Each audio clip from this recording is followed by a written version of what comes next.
21 December આપણે world meditation day તરીકે celebrate કરવાના છીએ.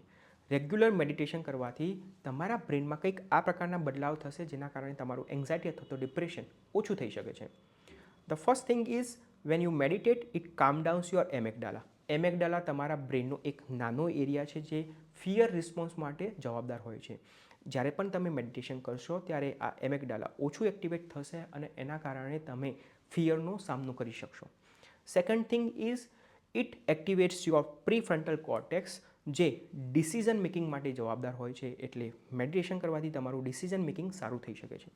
Third thing is it decrease stress hormone cortisol જે તમારા સ્ટ્રેસ હોર્મોન તરીકે ઓળખવામાં આવે છે એ ઓછું થશે જેના કારણે મેડિટેશન કર્યા પછી તમને રિલેક્સ ફીલ થશે. And the fourth thing is it balance nervous system. Parasympathetic અને સિમ્પેથેટિક નર્વસ સિસ્ટમને બેલેન્સ કરશે જેના કારણે તમારા એન્ઝાયટીના લક્ષણો ઓછા થઈ શકે છે.